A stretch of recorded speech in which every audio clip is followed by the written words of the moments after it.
ओम विश्वादिदेव सवितर्तुरिताधिपदासुव यद भद्रं तन्नासुव। दया तथा आनंद से पूरित जिनका नाम उन महर्षिवर को मिला, बारंबार प्रणाम। वेद की दिव्य ज्योति जलाई सदा, भक्ति सिखलाई शिव सत्यदानंद की। मंत्र स्वाधीनता का सिखाया उत्तम, प्रथा भिन्नता भेद की बंदगी। नारियों को दिलाया उचित सत्व फिर की प्रगति बंद छल छंद पाखंड की। आर्य नर नारियों प्रेम से बोलिए जय उसी पूज्य ऋषिवर दयानंद की। श्रद्धा के मात्र शक्ति तथा उपस्थित पुरुषों, महर्षि दयानंद की 200वीं जयंती 1 वर्ष से लगातार मनाई जा रही है। इस वर्ष 12 फरवरी को अंग्रेजी कैलेंडर के अनुसार उनका जन्म 200वीं जयंती थी और अभी 5 फरवरी को भारतीय पंचांग के अनुसार उनका 200वां जन्मदिन था। इसके साथ साथ अभी परसों पौराणिक जगत का एक महापर्व पौराणिकों के द्वारा देश में नहीं विदेशों में भी मनाया गया, जिसको महाशिवरात्रि कहते हैं। हम आर्य समाजी उसको बोध दिवस के रूप में मनाते हैं। वस्तु स्थिति ये है कि इसी दिन बालक मूल शंकर को बोध हुआ था उनके अज्ञान का, सच्चे शिव के, सच्चे ईश्वर के संबंध में। मन में एक जिज्ञासा जागी कि जो कुछ भी कर रहा था सब अनर्गल था, वास्तविक ईश्वर, वास्तविक शिव शंकर ये है ही नहीं। बचपन से ही बालक मूल शंकर के अंदर 2 प्रमुख प्रवृत्तियां थी। एक उनका जिज्ञासु होना था और दूसरा उनका दृढ़ होना था। तो एक जिज्ञासा पैदा हुई, फिर एक उनकी प्रवृत्ति के कारण एक दृढ़ संकल्प लिया, धारण किया कि मैं वास्तविक शिव को, सच्चे शिव को, सच्चे ईश्वर का स्वरूप जानूंगा। और उसको जानने के लिए उन्होंने घर छोड़ दिया। एक कवि कहता है, छोड़ माता पिता घर द्वार धन खजाने को, चल दिया धार के व्रत ब्रह्मचर्य माने को। लगी दिल में थी लगन ऐसी ही दीवाने को, होती थी दीपक से जैसे प्रीति है करवाने। कभी मरुथल किया तय बन, कभी कांटों वाला, कभी बर्फानी पहाड़ी, कभी नंदी नाला। हुआ लजपथ लहू से तन पड़ा पाँव छाला, फेंके पत्थर किसी ने सांप विषैला काला। खड्ग चमकाया किसी ने तो किसी ने भाला, दिया ना जानो ने कितनी ही बार विष प्याला। इस तरह से संघर्ष में जीवन प्रारंभ किया महर्षि दयानंद ने। घर से निकलने के बाद गुजरात घूमे, गुजरात के मेले ठेलों में घूमे, विंध्याचल पार किया, हरिद्वार पहुंचे और उन्होंने हिमालय का रास्ता, सच्चे शिव की खोज की। इस यात्रा के अंदर उन्हें अनेक प्रकार के व्यक्ति मिले, स्वार्थी भी मिले, धूर्त भी मिले, झूठे भी मिले, लुटेरे भी मिले, लेकिन इसके साथ साथ कुछ भद्र पुरुष भी मिले। पूर्णानंद जी भी मिले, जिनसे उन्होंने दीक्षा प्राप्त की और उन्होंने उनको नाम दिया शुद्ध चैतन्य। लेकिन ये जितने भी मिले, इनसे मूल शंकर को या शुद्ध चैतन्य को किसी भी प्रकार की कोई संतुष्टि प्राप्त नहीं। इतने घोर तपपूर्ण जीवन को बिताया, इतने कष्ट सहे, इतने दुख सहे। एक सीमा होती है, तो सहते सहते जब थक गए तब एक हताशा हुई, एक निराशा हुई। लेकिन उसी बीच में एक फिर आशा की, विश्वास की एक प्रकाश किरण दिखाई दी और किसी ने नाम बताया, प्रज्ञाचक्षु स्वामी विरजानंद। पहुंचे स्वामी विरजानंद के पास और विरजानंद के पास जैसे ही पहुंचे, उनका दरवाजा खटखटाया तो अंदर से गुरु ने पूछा, कौन हो, कहां से आए हो? उत्तर दिया, यही जानना चाहता हूं और यही जानने के लिए आया हूं। गुरु ने समझ लिया कि वास्तविक जिस शिष्य की मुझे आवश्यकता थी, आज वो शिष्य मुझको मिल गया।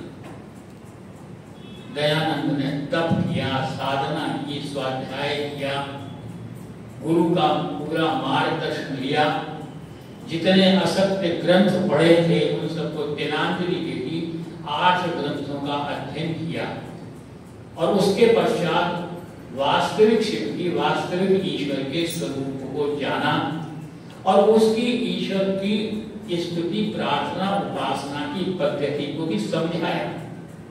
लेकिन इसके साथ साथ महर्षि दयानंद ने क्या किया, अपना स्वयं का निर्माण किया।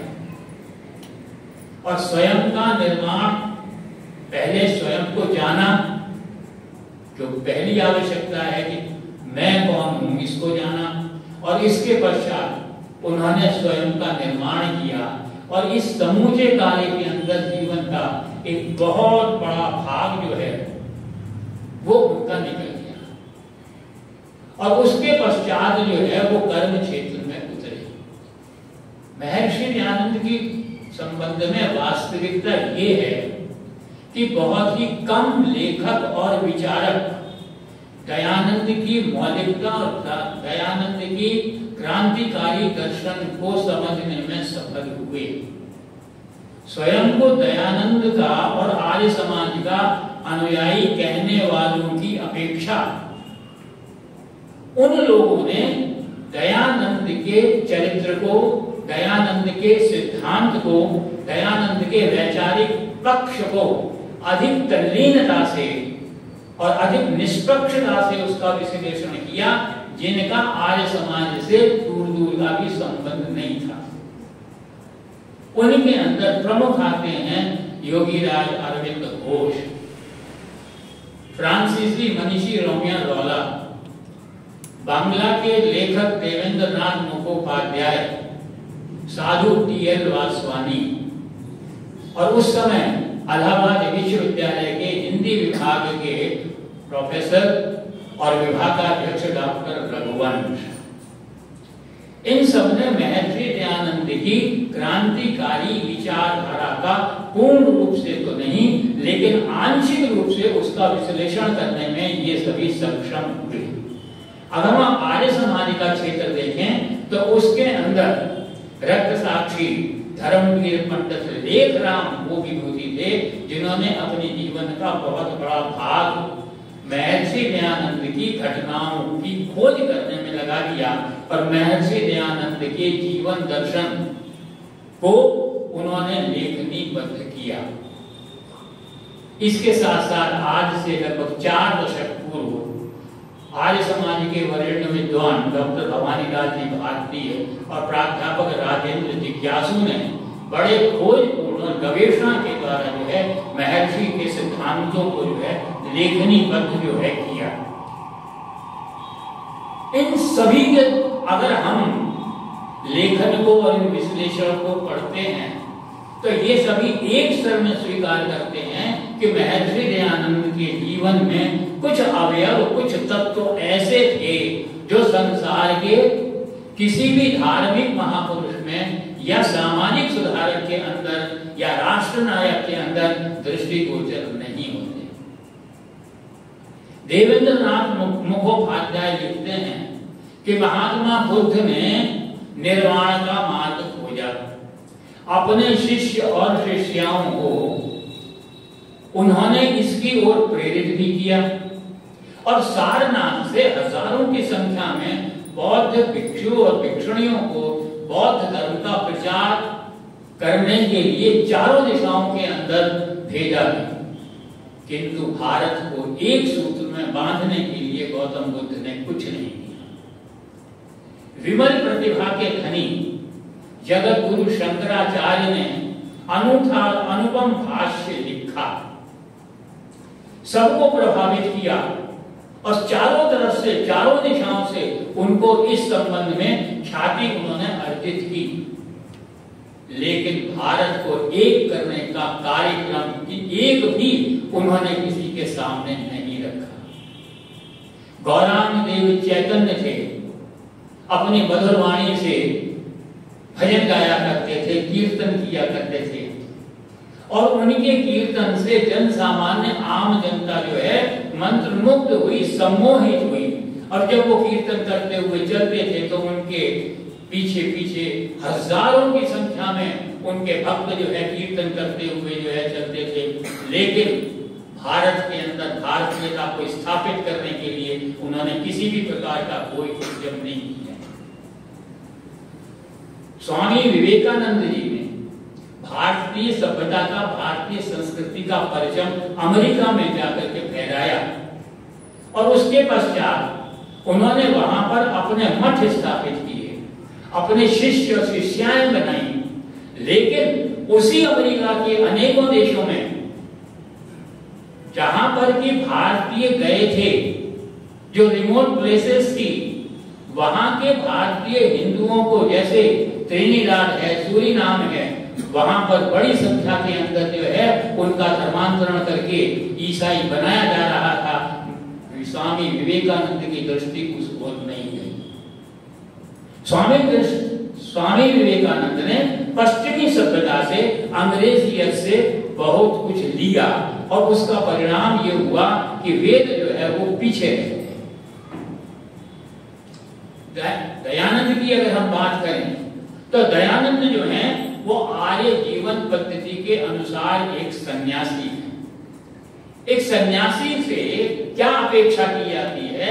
एक जन सामान्य भी ये अपेक्षा करता है कि सन्यासी वो है जो सब कुछ त्याग दे, जिसका जीवन वैराग्य युक्त हो जाए, जो हर समय भगवत भजन करे, जो पूरे समय चिंतन करे अपने परलोक का संभालने के लिए। और इसके अतिरिक्त और कुछ भी अपेक्षा सन्यासी से नहीं की जाती, बल्कि सन्यासी से यह कल्पना करना कि कोई सन्यासी किसी समाज के लिए, राष्ट्र के लिए, किसी व्यक्ति विशेष के लिए, किसी परिवार की समस्याओं के समाधान में अपना योगदान प्रदान करेगा, ये कल्पना से बाहर की बात है। लेकिन इस संबंध में दयानंद कहते हैं कि स्तुति, प्रार्थना, उपासना, धारणा, ध्यान, समाधि से मोक्ष नहीं मिलता, केवल इससे मोक्ष नहीं मिलता। तुम ईश्वर को जानना चाहते हो, लेकिन तुम्हारे पास अनेकों जीवात्माएं ईश्वर के द्वारा प्रदत्त शरीर को धारण किए हुए घूम रही हैं, वो दुखी हैं, वो कष्ट झेल रही हैं, वो तड़प रही हैं, पीड़ा से जो है उनके प्राण निकले जा रहे हैं। तुम उनकी तरफ देखते भी नहीं, उनके दुखों को दूर करने का कोई प्रयत्न नहीं करते, तुम उनके ऊपर कोई कृपा नहीं करते, और तुम यह आशा करते हो कि ईश्वर तुम्हारे पास, तुम्हारे ऊपर कृपा करेगा। ऐसा कभी नहीं हो सकता। वो ये कहते हैं इन सब बातों के साथ साथ, जिसको हम स्तुति, प्रार्थना, उपासना, धारणा, ध्यान, समाधि कहते हैं, इन सबके साथ साथ निष्काम कर्म करना समाज में आवश्यक है। वो ये अपेक्षा करते हैं कि प्रत्येक सन्यासी जहां आध्यात्म की ओर चलता है, वहां सामाजिक और राष्ट्रीय चेतना के अंदर अपना योगदान प्रदान करना उसका प्रमुख लक्ष्य है। जो निष्काम कर्म की बात है, महर्षि दयानंद उसी निष्काम कर्म की बात करते हैं जिसको योगेश्वर श्री कृष्ण ने अपने गीता के अंदर कहा था, सामान्य शब्दों के अंदर, वो कर्म जो आपके निजी स्वार्थ जिसके अंदर निहित न हो, जो परमार्थ के लिए हो, जो समाज के और राष्ट्र के दुखों को दूर करने के लिए हो, जो समस्याओं के समाधान करने के लिए हो, वास्तविक रूप से वह जो है निष्काम कर्म। वो इस बात को सिरे से खारिज करते हैं कि हिमालय की उपत्यकाओं में बैठ करके केवल मात्र योग साधना से जो है आप मोक्ष को प्राप्त कर सकेंगे।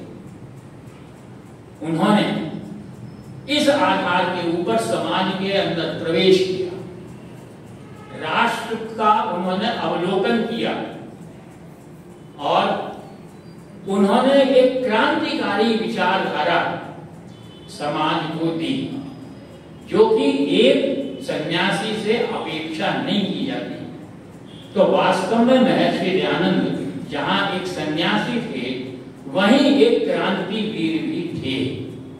उनकी मान्यताएं, उनकी धारणाएं, उनके मंतव्य अगर हम देखें तो प्रमुख रूप से वो एक क्रांतिवीर थे और जो उनकी क्रांतिकारी धारणाएं हैं, भावनाएं हैं, उनका जीवन दर्शन है, वो हमें अन्य किसी भी धार्मिक, सामाजिक और राष्ट्रीय महापुरुष में देखने को नहीं मिलता। देखते हैं, बात करते हैं उनकी कुछ क्रांतिकारी धारणाओं की, जो उनके स्वयं के जीवन से प्रारंभ होती है। महर्षि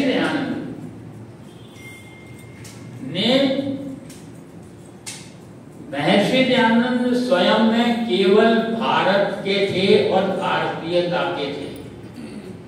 उन्होंने जीवन में जो कुछ भी लिया वो भारतीयता से लिया। उन्होंने जीवन में जो कुछ भी किया वो भारतीयता के लिए ही किया। पश्चिमी सभ्यता और संस्कृति उनको लेश मात्र छू भी नहीं गई थी, उसका किंचित लेश मात्र प्रभाव भी दयानंद के ऊपर नहीं पड़ा। उनकी शिक्षा दीक्षा प्राचीन भारतीय परंपराओं के अनुसार हुई थी। उनकी शिक्षा दीक्षा में भी अंग्रेजी सभ्यता, अंग्रेजी शिक्षा उनको छूतक नहीं गई थी, लेकिन उस शिक्षा, भारतीय परंपराओं के अनुसार ली गई शिक्षा के अनुसार दयानंद के विचारों की जो दूरगामिता थी, विचारों की जो गतिशीलता थी, जो उनकी दूरदर्शिता थी, जो उनकी सूझबूझ थी, जो उनका तर्क और विवेक था, जो कसौटी उन्होंने जो है प्राप्त की थी, कसौटी दी थी, अगर हम उनको देखें तो हम इस निष्कर्ष पर पहुंचते हैं कि इस उच्चतम स्थिति की, इन स्थितियों को प्राप्त करने के लिए हमको अंग्रेजी शिक्षा की ओर, पाश्चात्य संस्कृति की ओर ताकने की आवश्यकता बिल्कुल नहीं है। और इसी कारण वो पूर्ण रूप से भारतीय थे।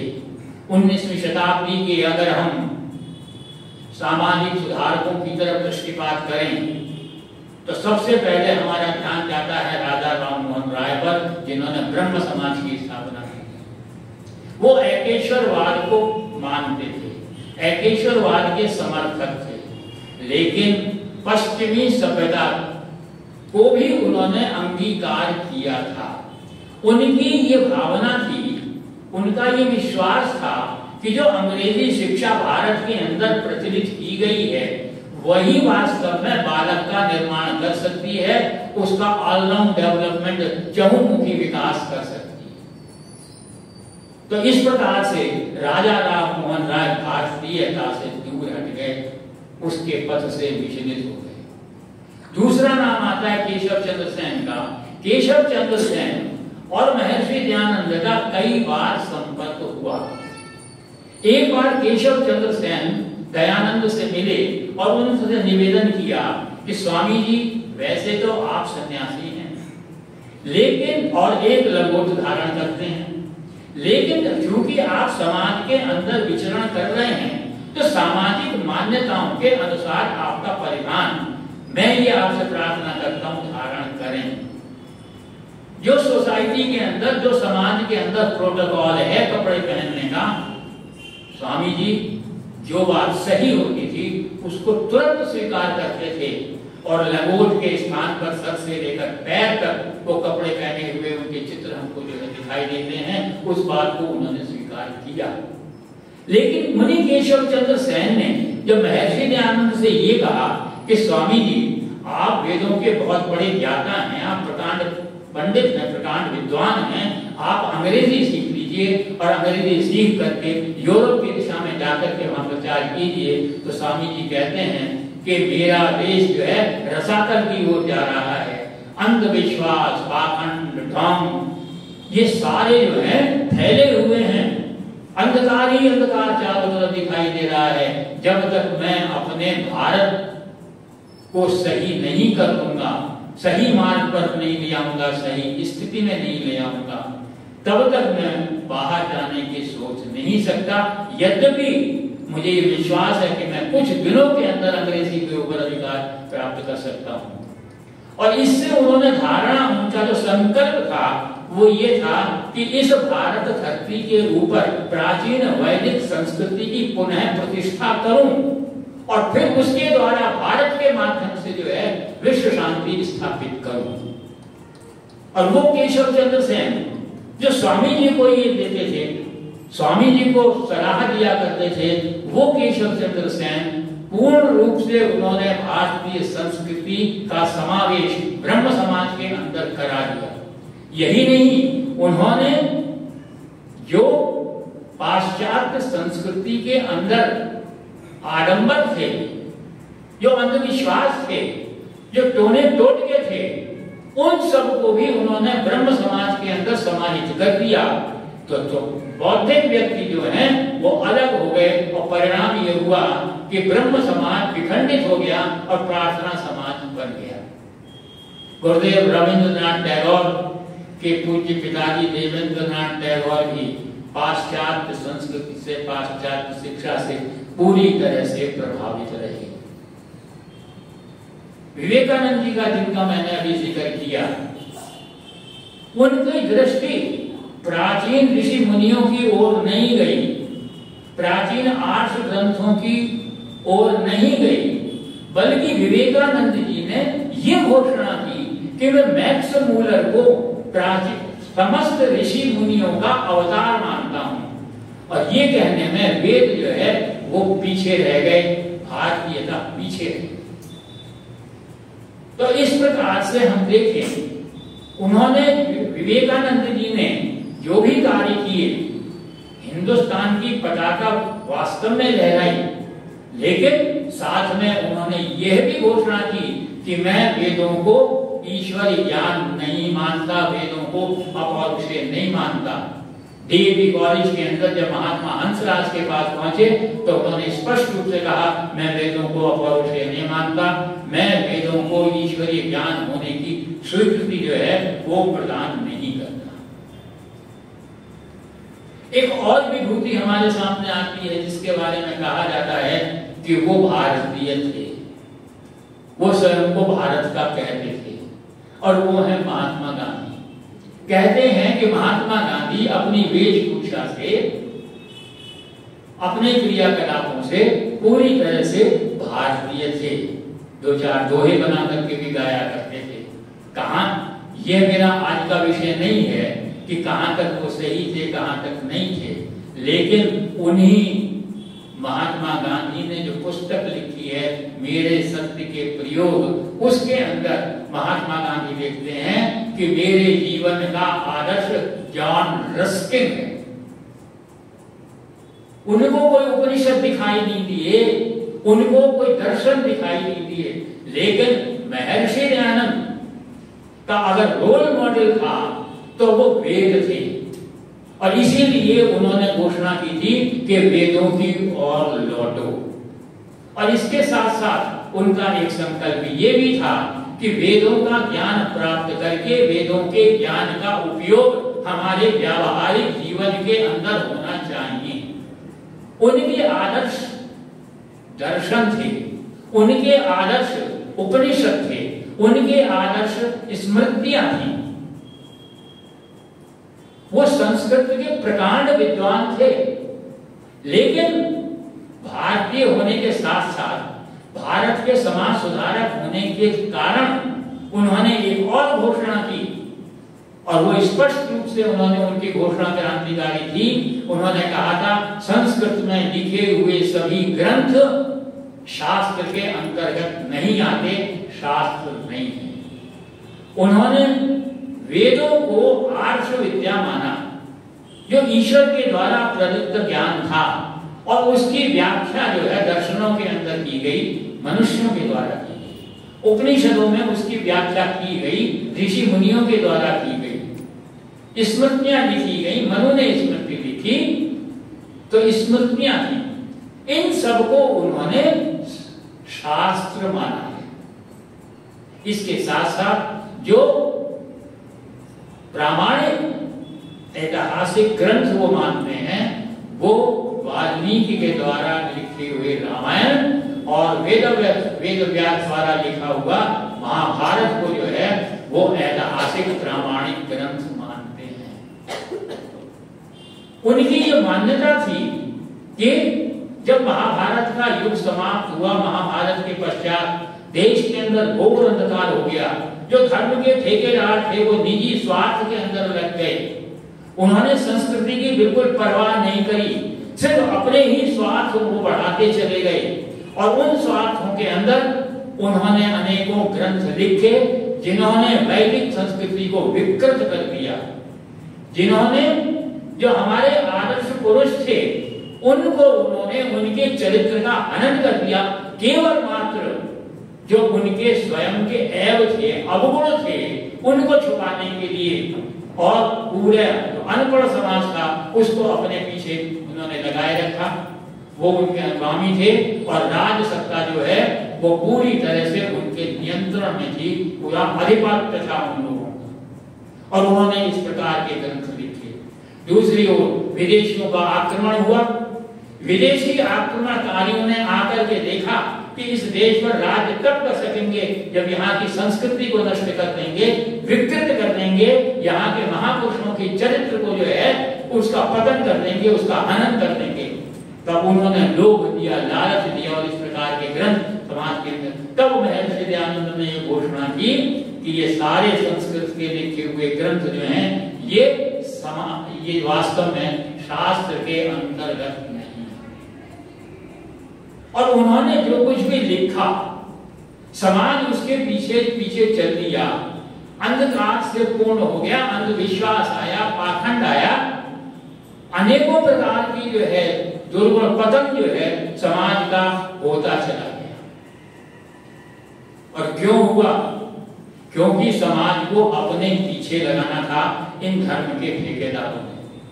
और इन्होंने ये एक घोषणा की कि ईश्वर और धर्म के मामले में अकल का दखल नहीं चलता। इन्होंने कहा बाबा वाक्यम प्रमाणम, वेद वाक्य प्रमाण नहीं है, बाबा जी ने जो बात कह दी वो प्रमाण है। उस स्थिति के अंदर महर्षि दयानंद ने कहा कि ईश्वर और धर्म को जानने के लिए हमको तर्क और विवेक की कसौटी पर उस हर समस्या को समझ कसना पड़ेगा। हर प्रश्न का समाधान वहीं से प्राप्त होगा, और उसके लिए क्या आवश्यक है? उसके लिए बुद्धि का होना आवश्यक है। इसलिए महर्षि दयानंद ने जो सर्वश्रेष्ठ प्रार्थना बताई वो बताई जिसके अंदर हम ईश्वर से बुद्धि की कामना करते हैं, मेधा की कामना करते हैं, प्रज्ञा की कामना करते हैं, नितंबरा की बात करते हैं। तो वास्तव में ऋषि दयानंद को देखें तो वास्तव में वो एक घोर बुद्धिवादी व्यक्ति थे, और उन्होंने बुद्धिवाद का समाज के हर क्षेत्र के अंदर प्रवेश कराया। बाकी जितने भी मतांतर थे, जितने भी संप्रदाय थे, चाहे आपस में लड़ते हों, लेकिन इस मामले में सब एक थे कि बाबा वाक्य प्रमाण। जिस वक्त आते हो धर्म के लिए, ईश्वर के लिए, उस समय अपने दिमाग के चारे कपाट बंद कर दो, कोई आवश्यकता नहीं है सोचने समझने। और नतीजा ये हुआ कि जब ये बुद्धि से रहित बातें होने लगी, तब समाज को एक दिशा प्रदान की गई इनके द्वारा। और वो दिशा क्या थी? वो थी कि समाज को इन्होंने अकर्मण्य बना दिया। क्या कहा? होए है वही जो राम रचि राखा। आपको कुछ करने की जरूरत नहीं है, जो कुछ होगा वो होगा। अर्थात प्रारब्धवाद का प्रवेश करा दिया, भाग्यवाद का प्रवेश करा दिया, फलित ज्योतिषी का प्रवेश करा दिया। और उसका परिणाम क्या हुआ? आलस्य प्रमाद के अंदर समाज जो है सो गया बिल्कुल एकदम, उसको उन्होंने जगाया। और किस प्रकार से जगाया उन्होंने, कहा क्या ये जो क्या भावना थी कि जन सामान्य के अंदर कि अजगर करे न चाकरी, पंछी करे न काम, दास मलुका कह गए सबके दाता राम। तुम्हें करने की कुछ आवश्यकता नहीं है, अब जिसने पैदा किया है, पेट दिया है, वो खाने को भी हमको देगा। तो इस बात को देख करके दयानंद ने एक और क्रांति करी और समाज के अंदर हर क्षेत्र के अंदर उन्होंने पुरुषार्थ का जो है कोष किया। आध्यात्म के अंदर उन्होंने 4 पुरुषार्थ बताए, धर्म, अर्थ, काम और मोक्ष। अगर ईश्वर की तरफ बढ़ना चाहते हो ये 4 पुरुषार्थ करने पड़ेंगे। और इसके साथ साथ अगर आप भौतिक जीवन के अंदर जीना चाहते हो तब उन्होंने वही शास्त्र की उक्ति, वही नीति का श्लोक का आधार दिया कि उद्यमे नहीं सिद्ध्यन्ते कार्याणि न मनोरथे न ही स्वप्तस्य प्रविशन्ति मुखी बताओ।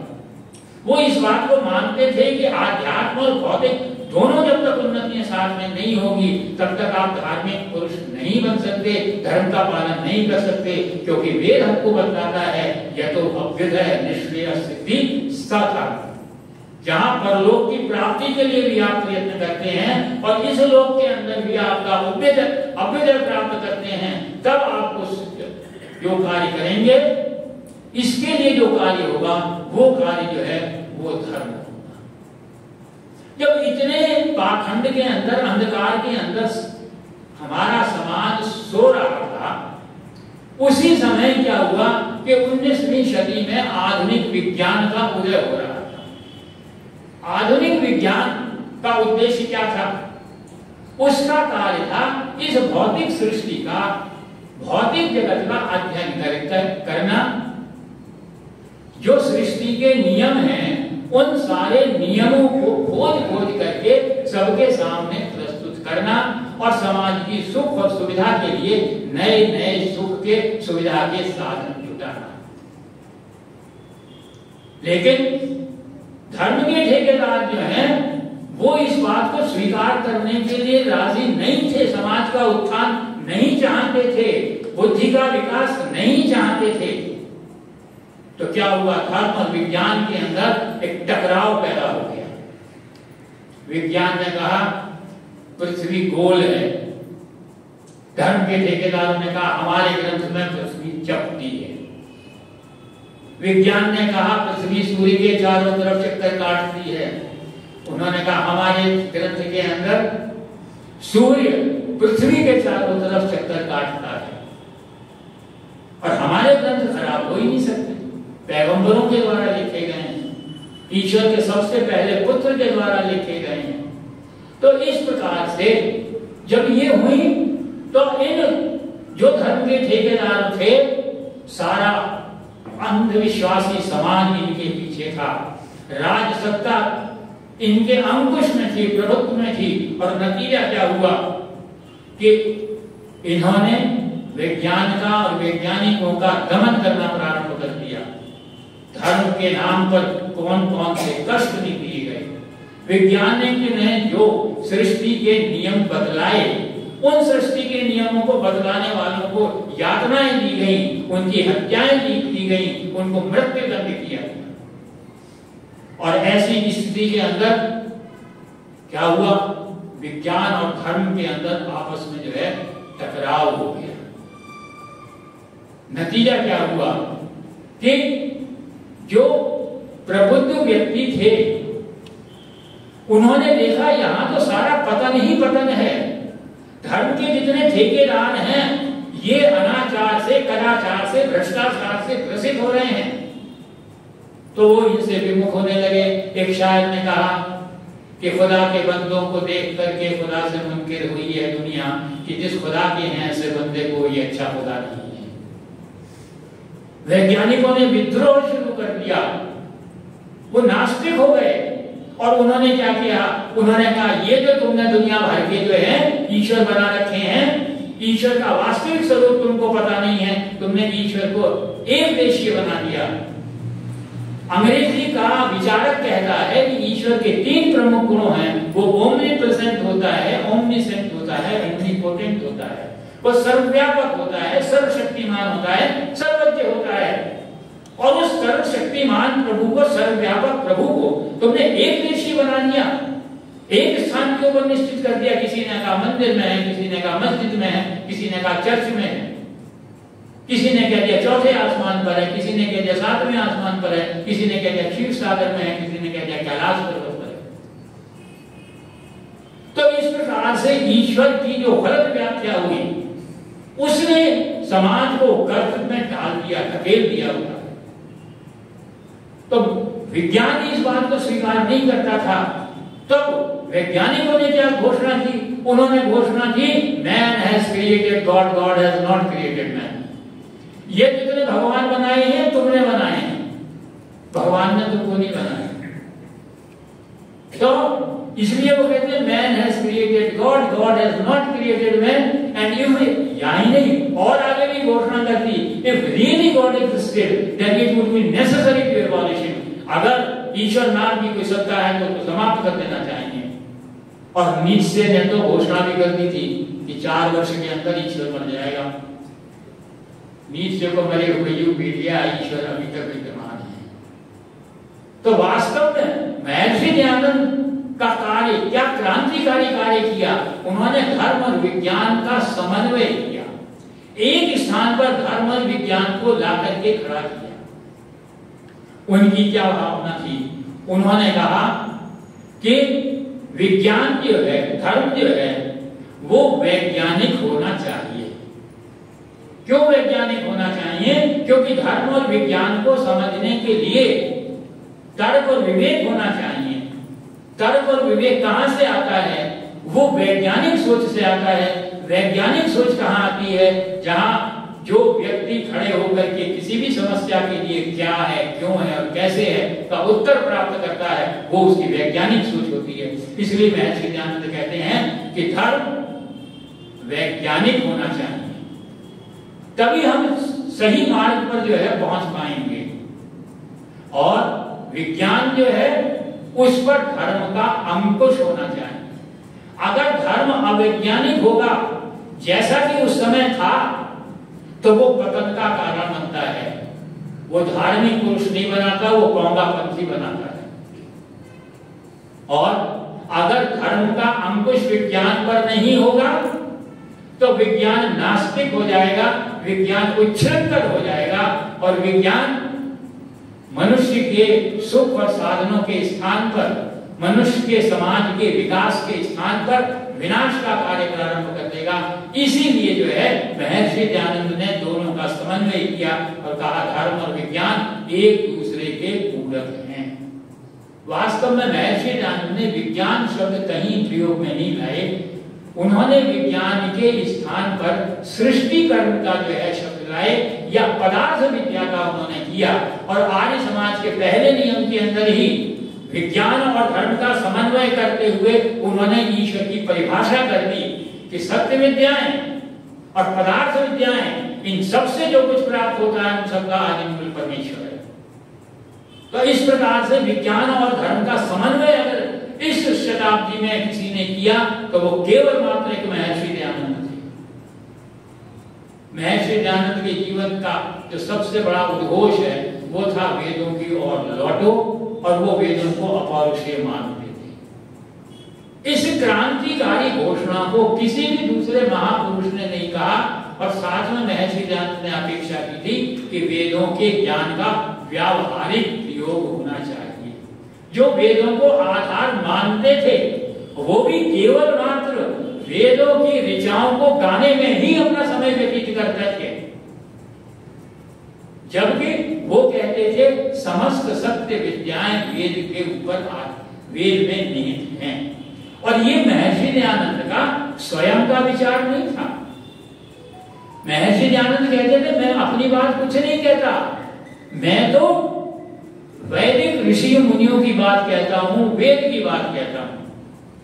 तो उन्होंने जो है ये बात उन्होंने अपनी तरफ से नहीं कही, बल्कि ब्रह्मा से लेकर जितने भी ऋषि मुनि हुए हैं, गौतम, कल्प, सनातन, पातंजलि, जितने ऋषि हुए हैं, सारे ऋषियों ने एक स्वर के अंदर कहा था कि वेद अपौरुषेय हैं। और आज जब इस बात का विश्लेषण किया गया तो ये बात सिद्ध हो चुकी है कि वेद के अंदर सारी विद्याएं जो हैं वो विद्यमान हैं। जहां समाज का पतन होता है वहां हर दृष्टि से पतन होता है।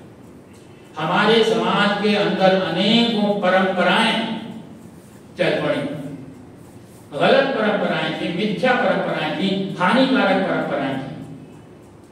एक वर्ग विशेष जो है वो पत्थर के ऊपर जो है पत्थर मारना शुरू कर दिया कि हम शैतान को पत्थर मार रहे हैं। किसी वर्ग विशेष ने जो है वो बकरे काटने शुरू कर दिए, परंपरा चल गई बकरे काटने। एक वर्ग ने क्या किया कि भाई जो हमारे पूर्वज हैं, हमारी दूसरी पीढ़ी, हमसे पहली दूसरी पीढ़ी, उससे पहली पीढ़ी, उससे पहली पीढ़ी जो हमारे पूर्वज हैं, जिन्होंने 8-8, 10-10 जन्म ले लिए होंगे, जो कितने शरीर धारण कर लिए होंगे, आज उनका जो वो वर्तमान शरीर था उसको खुश करने के लिए एक वर्ग ने परंपरा चालू कर दी कि उनको प्रसन्न करने के लिए जो पता नहीं कौन से में होंगे या मोक्ष प्राप्त करके ईश्वर में विचरण कर रहे होंगे, उनको प्रसन्न करने के लिए जो है वो कुत्ते और कौवों को भोजन खिलाना शुरू कर दिया। महर्षि दयानंद कुत्ते और कौवों को भोजन खिलाने के खिलाफ नहीं थे, बल्कि संपूर्ण जीव जगत की रक्षा करना उन्होंने मनुष्य का कर्तव्य बताया। और एक जो है वो यज्ञ दिया कि प्रतिदिन आपको बलि वैश्य देव यज्ञ करना चाहिए, लेकिन ये जो दूषित परंपरा है कौवे कुत्तों को खिलाने की और उनसे अपने पूर्वजों को खुश करने की, एक प्रकार से उनका मान अपमान करना है। शब्द दे दिया पितर, और पितर शब्द केवल मात्र जीवित माताओं, पिताओं और बड़े बुजुर्गों के लिए आता है। महाभारत उठा के देखिए, कई बार मैं इसका जो है आपके सामने उल्लेख कर चुका। तो महर्षि दयानंद कहते थे कि स्वस्थ जितनी हानिकारक परंपराएं हैं उनको नष्ट कर दो। हमारे जितने पर्व थे, जितने त्योहार थे, वो एक परंपरा, हर पर्व किसी न किसी परंपरा से जुड़ गया। नतीजा क्या हुआ, वो परंपरा उस पर्व पर हावी हो गई और जो उसका मुख्य उद्देश्य था, मुख्य लक्ष्य था, जो पर्पस था उस पर्व का, वो एक तरफ हो गया और वो परंपरा ही पर्व बन करके रह गई। इसलिए महर्षि दयानंद ने कहा कि जो खराब परंपराएं हैं उनको तुरंत समाप्त कर देना चाहिए और स्वस्थ परंपराओं को जीवित रखना चाहिए। कहते हैं एक थे महात्मा जी थे, साधना करते थे, बच्चों को आश्रम में पढ़ाया करते थे, प्रवचन देते थे। कहीं से एक बिल्ली आ गई, भूखी प्यासी बिल्ली आई है, महात्मा जी को दया आई, शिष्यों से कहा भाई इसको कुछ खिलाओ पिलाओ, ये बीमार लगती है, बहुत कमजोर है। खिलाया पिलाया, वो हर्ष पुष्ट हो गई 2 दिन में। अब उछल कूद मचाने लगी। जब महात्मा जी साधना करते तो उनके सर पे बैठ जाती, जब वो प्रवचन देने बैठते उनके गोदी में बैठ जाती। महात्मा जी ने एक दिन जो है गुस्से में आकर कह दिया इसको, जब मैं साधना करूं, जब मैं प्रवचन करूं, जब मैं पढ़ाऊं, तब इसको जो है पेड़ से बांध दिया करो। परंपरा बन गई बिल्ली को पेड़ से बांधने की। महात्मा जी बूढ़े हो गए, उनका देहांत हो गया, दूसरे महात्मा जी ने गद्दी संभाली, लेकिन बिल्ली पेड़ से बांधी जाती रही। फिर बिल्ली बूढ़ी हो गई, वो मर गई, तो पेड़ से बांधने के लिए दूसरी बिल्ली खोजी गई। यह वास्तविक स्थिति है हमारी परंपराओं की, जिनको समाप्त करने के लिए महर्षि दयानंद ने जो है वो बेड़ा उठाया था। आपसे निवेदन करूं, इससे बड़ी क्रांति क्या होगी उस समय में कि प्रजातांत्रिक मूल्यों की स्थापना अगर किसी ने की इस देश के अंदर, तो वो महर्षि दयानंद ने की। आर्य समाज पहली संस्था है जो प्रजातांत्रिक मूल्यों के ऊपर आधारित है। जब हमारा देश स्वतंत्र हुआ तो हमारे राष्ट्र के नेताओं ने, नायकों ने जो है वही प्रजातांत्रिक मूल्य स्थापित किए और हमारा देश प्रजातांत्रिक देश कहलाया। लेकिन क्षमा करें, कटु सत्य है कि आर्य समाज में जो प्रजातंत्र लागू हुआ उससे आर्य समाज को कितनी बड़ी हानि हुई, यह आप सब लोग अच्छी तरह से जानते हैं। देश भर की आर्य समाजों की स्थिति देख लीजिए। हमारे देश का भी प्रजातंत्र कभी कभी इतना निराश करता है कि हमारे मुंह से निकल जाता है क्या डेमोक्रेसी है, democracy is the government of fools. लेकिन महर्षि दयानंद के प्रजातांत्रिक मूल्यों की तरफ हमने दृष्टि नहीं डाली, जिनके आधार पर आर्य समाज के नियम उपनियम बनाए गए। जो पहला आधार था, जो पहले दो आधार थे, उसको हमने नजरअंदाज कर दिया और बाद के आधार जो थे उनको हमने ग्रहण कर लिया। नतीजा हमारे विघटन का हुआ, नतीजा हमारी पराजय के हुआ, प्रजातंत्र की पराजय का। लेकिन महर्षि दयानंद ने जो प्रजातंत्र के मूल्य हमारे सामने रखे थे वो अद्भुत थे, अनुपम थे, अनूठे थे। अब ये सारी बातें जब चल रही थी तो उस समय हमारे समाज की स्थिति क्या थी? अनेकों ऐसे वर्ग थे, हमारे यहाँ वर्ग भेद था, हमारे यहाँ असमानता थी, हमारे यहाँ जो है प्रवेश नहीं दिया जाता था, पढ़ाया नहीं जाता था। इसको नहीं पढ़ाएंगे, उसको नहीं पढ़ाएंगे, उसको यज्ञ में नहीं बैठाएंगे, उसको ऐसा नहीं करेंगे, उसको वैसा नहीं करेंगे। यह जो विसंगतियां समाज के अंदर महर्षि दयानंद ने देखी, तब उन्होंने एक कार्य किया। उन्होंने कहा सबको अवसरों की समानता होनी चाहिए और आध्यात्म क्षेत्र में विशेष रूप से चार उन्होंने बातें कही। उन्होंने कहा वेद के लिए सब स्वतंत्र हैं, वेद पढ़ने का अधिकार सभी को है। अरे हमारा पाखंड देखिए, आज भी हमारे देश के अंदर कथावाचक कहते हैं, हमारे धार्मिक जो है महान तथाकथित महात्मा जो है अपने मंचों से घोषणा करते हैं कि स्त्रियों को जो है गायत्री मंत्र पढ़ने का अधिकार नहीं है। महर्षि दयानंद वो व्यक्ति था जिसने सबके लिए, नारियों के लिए नहीं, सबके लिए उन्होंने कहा वेद पढ़ने का सबको अधिकार है। उन्होंने कहा शिक्षा का सबको अधिकार है, धर्म का सबको अधिकार है। तुम इस जाति के हो, इस मंदिर में नहीं जा सकते, तुम इस वर्ग के हो, इस मंदिर में नहीं जा सकते। इतनी असमानता है, कैसी विडंबना है। महर्षि दयानंद ने इस सारी विडंबनाओं को समाप्त करके अवसर प्रदान किए कि वेद के लिए सब समान हैं, शिक्षा के लिए सब समान हैं, धर्म के लिए सब समान हैं और यज्ञ के लिए सब समान है, सबको समान अधिकार प्राप्त है। तो इस प्रकार से उन्होंने समान अधिकार पूरे समाज के हर वर्ग को जो है वो प्रदान किए। और बहुत सारी ऐसी बातें हैं जो हमें दयानंद में ही दिखाई देती हैं, कहीं दूसरी ओर दिखाई नहीं देती। दयानंद ने ईश्वर को खोजा, वेद का आधार लिया। दयानंद ने जो कुछ भी कहा ये कहा, मैं अपना कुछ नहीं कह रहा हूं, जो कुछ कह रहा हूं वेद के आधार पर कह रहा हूं। बैक टू वेदास का उन्होंने नारा लगा दिया। तो इस प्रकार से अपने आप को स्थापित दयानंद ने कहीं पर भी नहीं किया। दयानंद ने ये कहीं नहीं कहा कि दयानंद ये बात कहता है। और दयानंद ने कोई मत नहीं चलाया, कोई पंथ नहीं चलाया, कोई संप्रदाय नहीं चलाया। दयानंद ने कोई मठ स्थापित नहीं किया, कोई पीठ स्थापित नहीं किया, कोई आश्रम स्थापित नहीं किया। दयानंद ने कोई अपना उत्तराधिकारी नहीं बनाया। केवल मात्र जो उनकी निजी भौतिक संपत्ति थी, इस दृष्टि से कि मेरा जो कुछ मैं छोड़ करके भौतिक चीजें जा रहा हूं, इन सब का प्रयोग वेद के प्रचार के लिए होना चाहिए, उसके लिए एक संस्था उन्होंने परोपकारी सभा जो है स्थापित कर दी। लेकिन अपना आध्यात्मिक, अपना सामाजिक, अपना राजनैतिक, राष्ट्रीय उत्तराधिकारी नहीं किया। दयानंद के जीवन को देख लीजिए, दयानंद के लिए ना कोई अति निकट था, ना कोई दयानंद से जो है दूर था। दयानंद के जीवन का प्रमुख उद्देश्य जो था वो इस गुरुडम को समाप्त करना था। तो वो गुरु स्वयं कैसे बन सकते थे? उन्होंने कोई अपनी जो है समाधि नहीं बनवाई। तो इसलिए दयानंद ने जो भी बात कही, और सबसे बड़ी बात क्या है, उन्होंने आर्य समाज की स्थापना की। आज आर्य समाज की पहचान 3 बातों से होती है।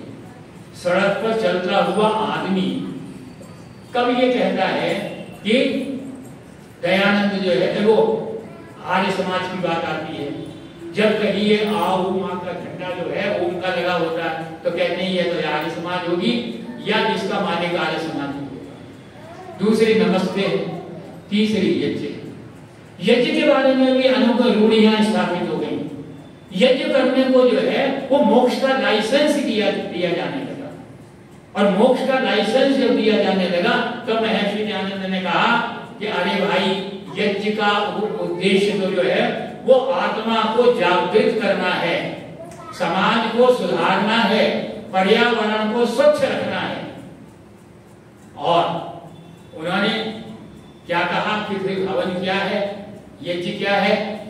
तो उन्होंने कहा यह प्रत्येक व्यक्ति के द्वारा प्रतिदिन किया जाने वाला, आवश्यक रूप से किया जाने वाला श्रेष्ठतम कार्य है जो प्रत्येक को करना जरूरी है, जैसे नित्य कर्म हम रोज करते हैं। और उन्होंने कहा यज्ञ, क्या घोषणा की, यज्ञ वही श्रेष्ठतम कर्म, ये कर्म है जो हमको जो है प्रतिदिन किया जाना चाहिए। समाज का कौन सा ऐसा कार्य है जो दयानंद ने उसका उत्तरदायित्व नहीं किया? शिक्षा की बात करूं, महर्षि दयानंद ने शिक्षा को इतना अधिक महत्व दिया कि सत्यार्थ प्रकाश में दूसरा ही समुल्लास शिक्षा के बारे में कर दिया। शिक्षा के संबंध में दो शब्द आते हैं, इंस्ट्रक्शन और एजुकेशन। इंस्ट्रक्शन इंस्ट्रू से बना है, लैटिन की धातु से, जिसका अर्थ होता है जो समस्त ज्ञान है, सूचनाएं हैं, समाचार हैं, उन सबको संग्रहित करना, उनको स्टोर करना। दूसरा, और इसीलिए जब हमारी ब्रिटिश सरकार थी तो इस विभाग का नाम डिपार्टमेंट ऑफ पब्लिक इंस्ट्रक्शंस रखा गया, और शायद कर्नाटक में तो अब तक था, अब बदल रहा तो मुझे पता नहीं। हाँ, जबकि दयानंद एजुकेशन किया, एजुकेशन एडीसीएस शब्द से बना है, जिसका मतलब होता है जो आपके पास ज्ञान है उस सारे ज्ञान को आप क्रियान्वित करिए, व्यावहारिक रूप से करिए। दयानंद जो है एजुकेशन के पक्षधर थे। उन्होंने शिक्षा के जो चारों स्तंभ हैं, उन सारे स्तंभों में क्या क्या विशेषता होनी चाहिए? पहला स्तंभ है विद्यार्थी, बालक, दूसरा स्तंभ है शिक्षक, तीसरा है करिकुलम, पाठ्य चर्चा, और चौथा है पढ़ने का स्थान। महर्षि दयानंद वो व्यक्ति थे, दूसरा सम्मल्लास उठा करके देख लीजिए, जिन्होंने चाइल्ड सेंटर्ड एजुकेशन की बात की। हमारे वैदिक युग की शिक्षा भी चाइल्ड सेंटर्ड एजुकेशन थी, तभी तो हमारे यहाँ लवकुश बन गए, अभिमन्यु बन गए। लेकिन महाभारत में विकृति आई, चाइल्ड सेंटर्ड एजुकेशन की जगह टीचर सेंटर्ड एजुकेशन आ गई। जब हमारे ऊपर दूसरों के आक्रमण हुए, टीचर सेंटर्ड एजुकेशन भी एक तरफ हो गई, करिकुलम सेंटर्ड एजुकेशन आ गई। लेकिन महर्षि दयानंद ने फिर जो है चाइल्ड सेंटर्ड एजुकेशन, और आज हमारी शिक्षा भी इस बात को स्वीकार करते हैं कि हमारी शिक्षा जो है बाल केंद्रित होनी चाहिए। उन्होंने बालकों के क्या गुण होने चाहिए, बालकों की क्या दिनचर्या होनी चाहिए, शिष्यों की ये निर्धारित करी, शिक्षकों की क्या योग्यता होनी चाहिए, क्या कार्य उनकी क्रियाविधि होनी चाहिए, ये उन्होंने निर्धारित करी, क्या पाठ्यक्रम होना चाहिए। और स्पष्ट रूप से उन्होंने जो आधी आबादी नगण्य हो गई थी, नकार दी गई थी, उसके लिए भी उन्होंने कहा इनको पूरी शिक्षा, और विशेष रूप से कुछ विषय बताए कि इन विषयों के अंदर तो बालिकाओं को शिक्षा प्रदान की ही जानी चाहिए। और पढ़ने के स्थान पर तो प्राचीन गुरुकुल की शिक्षा प्रणाली का उन्होंने सूत्रपात भी किया। और आज भी, आजादी के बाद भी हमारी सरकार को ये मानने के लिए बाध्य होना पड़ा, जब ये नए बड़े बड़े इंजीनियरिंग कॉलेज, मेडिकल कॉलेज खोले गए, सब शहरों की चकाचौंध से दूर खोले गए, क्योंकि पता था कि वहां शहरों में शिक्षा प्राप्त नहीं की जा सकती। तो शिक्षा को एक दृढ़ आधार प्रदान किया, एक मार्गदर्शन शिक्षा के विषय में महर्षि दयानंद ने किया। और सबसे बड़ा उपकार तो महिलाओं के बारे में। पिछली बार जब मैं आपसे बात कर रहा था तो प्रमुख रूप से महर्षि दयानंद का जो ईश्वर भक्त स्वरूप है, जो धार्मिक महापुरुष का स्वरूप है, वो आपके सामने रखा था। महर्षि दयानंद के जीवन की अनेकों घटनाओं के साथ मैंने उस बात को प्रतिपादित किया था। थोड़ा सा मैंने नारियों के बारे में बताया।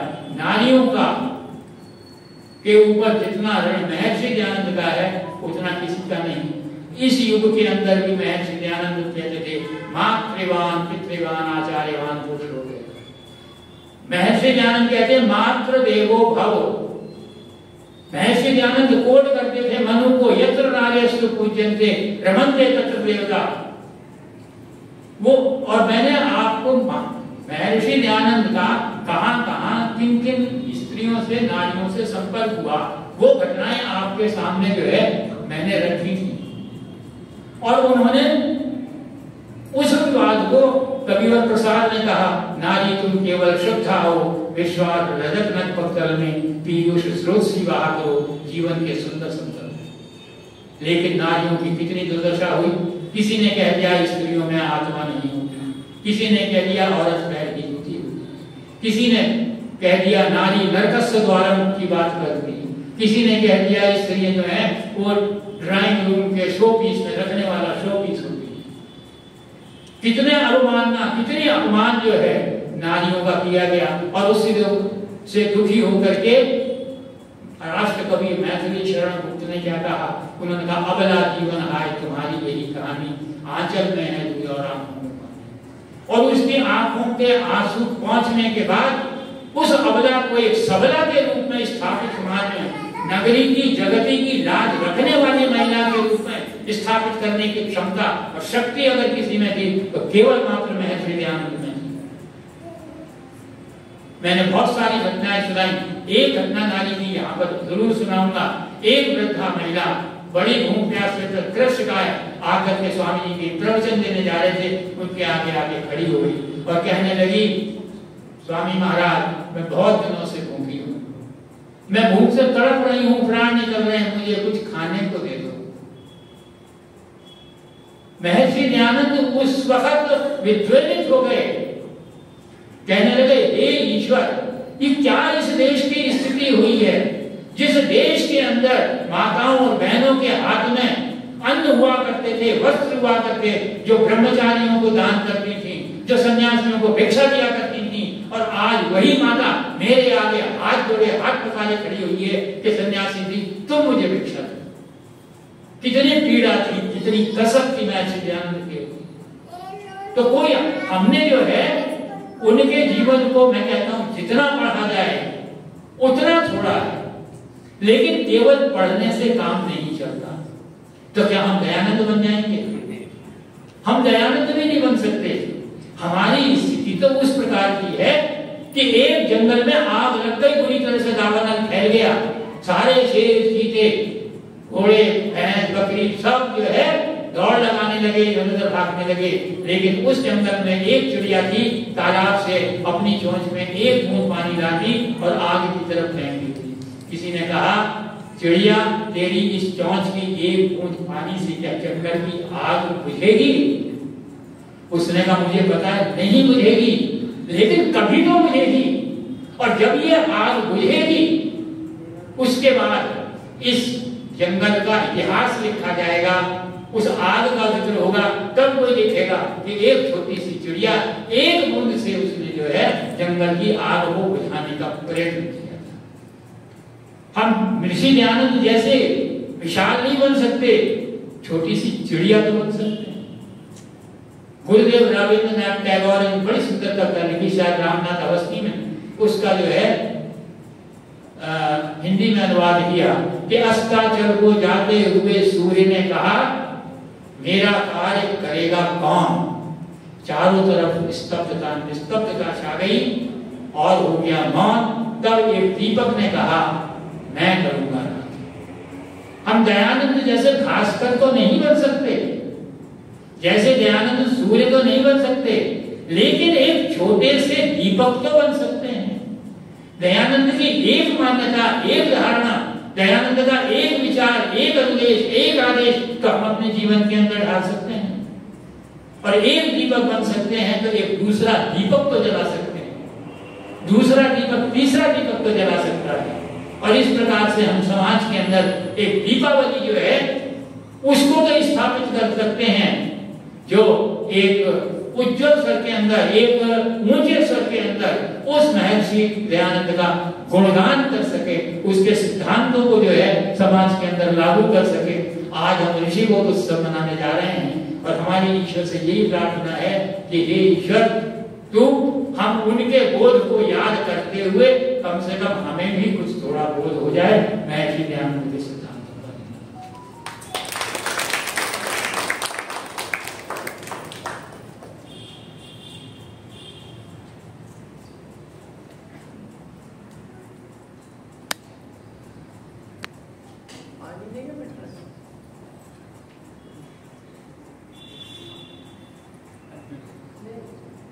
आज के साप्ताहिक सत्संग में सबका अभिवादन करते हुए सादर नमस्ते। समझ नहीं आती कि उन शब्दों से भटनागर जी का धन्यवाद करूं। मालूम नहीं आप लोग तो इस बात को कभी नोट करते हैं या नहीं कि जब भी वो प्रवचन करते हैं तो उनको बीच में पानी की जरूरत पड़ती है। आज 1 घंटे से ऊपर हो गया, उनका ध्यान ही नहीं गया कि पानी पड़ा है या उनको जरूरत भी है। उनकी गले की जो जोश थी, जो आवाज थी, वो उसी तरह ही चलती रही। असली शब्दों में उन्होंने जैसे महर्षि दयानंद जी के जोश को अपने अंदर ले लिया हुआ है। बहुत बहुत धन्यवाद भटनागर जी आपका, अपनी तरफ से, पूरी समाज की ओर से। मुद्दे की बात पर आऊंगी कि आज हम ऋषि बोधोत्सव मना रहे हैं। एक परंपरा है, मैं जिसको हम ढो रहे हैं, चला रहे हैं, क्योंकि वास्तविक बोधोत्सव तब होगा जब हम अपना स्वयं का, जिस बात को मैं हर बार रिपीट करती हूं कि हम जब अपना स्वयं का बोध होना हमें शुरू होगा, जब हम उसको, उनकी शिक्षाओं को क्रियात्मक रूप में लाएंगे। जैसा कि अभी भटनागर जी कह रहे थे कि हम दयानंद तो नहीं बन सकते, और आज अगर हमारे बीच में महर्षि दयानंद जी आ भी जाते हैं तो हम क्या करेंगे? वास्तविकता या आवश्यकता किस बात की है कि हम उनकी दी हुई जो शिक्षाएं हैं, जो उन्होंने हमें ज्ञान दिया, उस बोध का, उस ज्ञान को हम अपने अंदर अनुसरण कर लें और पल पल उन बात को याद रखते हुए जब भी कुछ करें तो याद रखें कि हम क्या ईश्वर की आज्ञाओं का पालन कर रहे हैं। महर्षि दयानंद ने अपनी तरफ से कुछ भी नहीं कहा, केवल और केवल ईश्वर की आज्ञाओं का।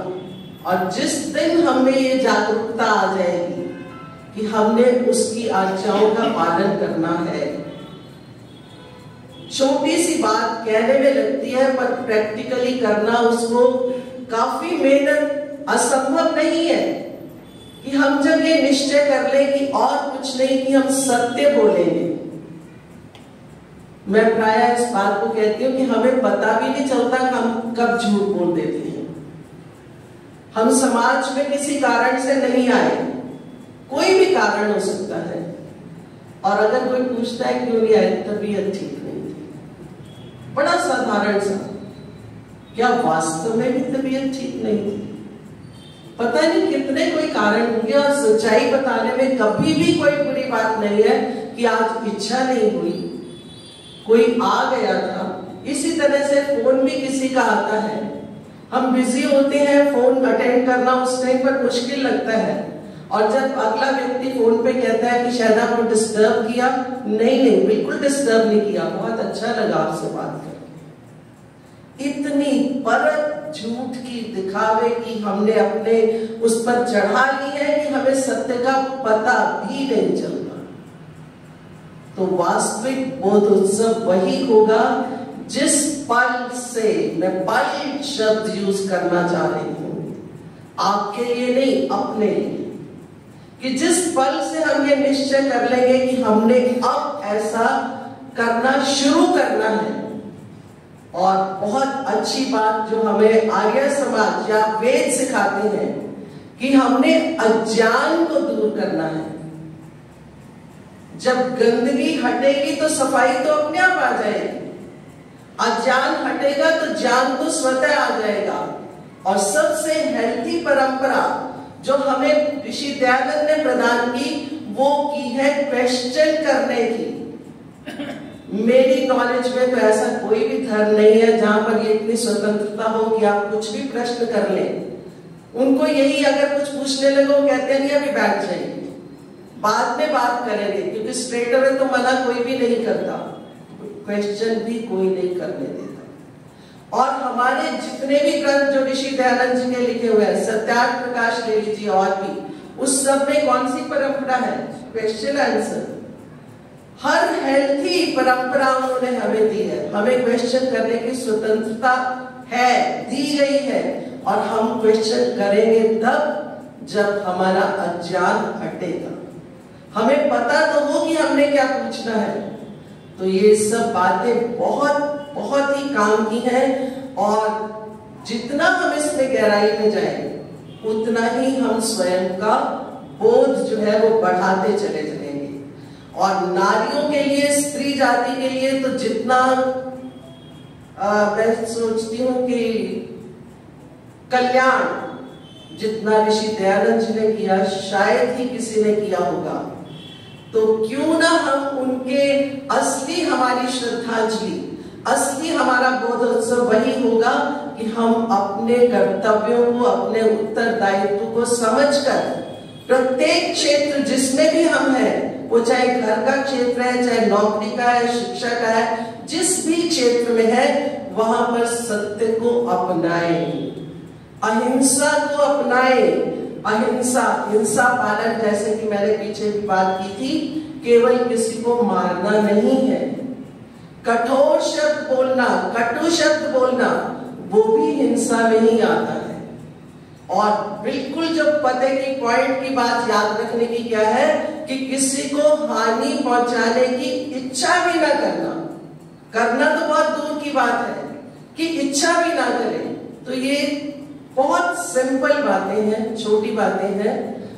भगवान करे कि हम सब इन जो भी हम बातें सुनते हैं उसको हम अपने अंदर इस तरह से ले जाएं कि वो हमारे व्यवहार का अंग बन जाए, क्रियात्मक रूप में हम उन चीजों को ले लें। और जिस दिन हमने ये शुरू कर लिया, मान लीजिए कि हम ऋषि दयानंद के बताए मार्ग पर, जो उन्होंने हमारा मार्गदर्शन किया वेदों के आधार पर, हम उस मार्ग पर आगे बढ़ना शुरू कर देंगे। इन्हीं शब्दों के साथ बहुत बहुत धन्यवाद करती हूँ भटनागर जी का। उनका तो महर्षि दयानंद, यज्ञ, ये इनके प्रिय विषय है।